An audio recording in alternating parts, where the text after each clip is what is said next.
Hello and welcome to Coaching Conversations with me, Marie Taylor, and Steve Crabb. Hello again. Today our conversation is going to be about developing workable plans from an idea. So how do we take an idea and make it into something real? So do come and join us.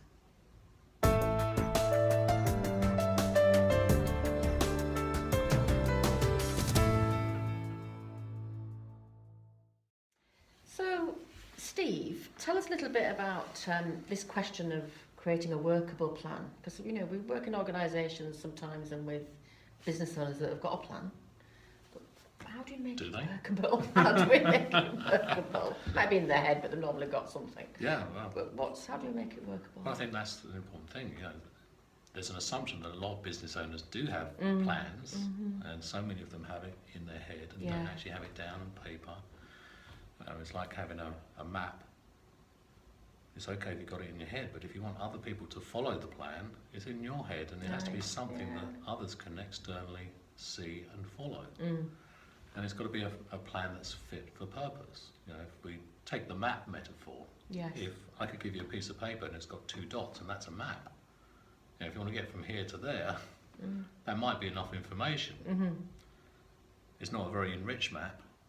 If I put more information into it, there comes a point where you've got enough information to use this as a map to navigate from A to B. Yes. Yeah. And I think a lot of business owners either don't have the map, they don't have an enriched map, or they'll quite often spend a lot of time putting in too much detail in the map, and there's enough detail to actually get going, get going on the journey. So do you mean they kind of overplay the detail around risks, or overplay the detail about who's going to do what, to the point where they can't get going? Well, there's a couple of reasons. One is they're either over-researching the market, so they're over-analysing it, without actually testing the plan in the real marketplace. And I think there's been a sea change. In recent years, a lot of companies now really get the benefit of getting a product or a service fit for purpose, getting it out there, testing it, getting the feedback, and then listening to the feedback and making the adjustments, and then moving forwards. Yes. Whereas previously, they would spend a lot of time. The business has changed. Time frames have changed. The time to get a new product out, a new service out to market has really shortened. So if people spend too much time working on the plan, sometimes they can miss the opportunities. Yes.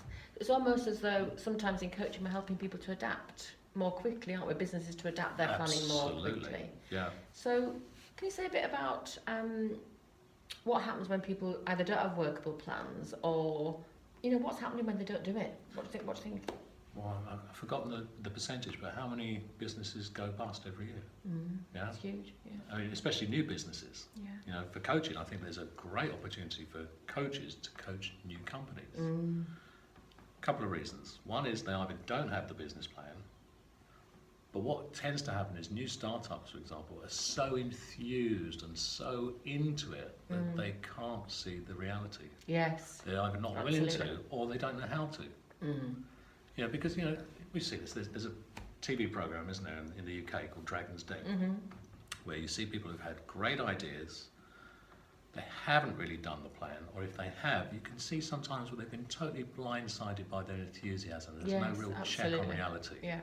And the coach, we have the value of bringing in that third-party perspective, where we're not so emotionally attached to the idea, and we can sit back and ask them the questions, the tough questions, the questions that require them to be honest and to be vulnerable, and to really have that inquiry to the point that sometimes it might be a good idea to go, this doesn't work. And it's that, it kind of goes back, doesn't it, to that issue of developing a coaching relationship of trust, as you say, but also of being able to challenge the client to say this just is not adding up, it's not making sense. It's a great idea, but it's just not making sense. Well, even to say, in my mind, my godlike perspective, which we know you've got, in my godlike perspective, from what I'm seeing, I don't get this. You might want to have another look at it, so that we're not making the decisions for them. Who are we to judge? Because I guess on Dragon's Den, there've been quite a few scenarios where people have come in and these really experienced entrepreneurs have said, no, we're out. And then they've gone on to make a success of it. Yes, true. So sometimes enthusiasm and passion can push an idea to success.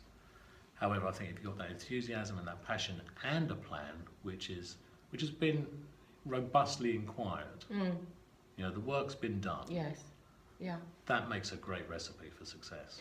Yeah, you've just highlighted something actually, which I think is for another conversation. But you've talked about not just having a robust plan, but what you're indicating there is also people's sense of internal passion for it. And even when people, you know, maybe it's Dragon's Den who say no, I'm out, that they keep going with it. There's something in that, isn't there, about people's internal frame of... Oh, totally. Yeah, absolutely. You know, we talk about the entrepreneur, but there's a phrase I use, which is the innerpreneur. Yes. It's the self-management that is integral to success. Yeah. So maybe we'll explore that next time. I think so. Thank you very much. Thank you. So if you have any questions about this conversation, by all means do email us. And also join our LinkedIn group, Business Coaching and Mentoring. Next time we're together, the topic of conversation will be much more around this kind of internal self-management and how do we support people in business with that. So we look forward to seeing you next time. See you next time.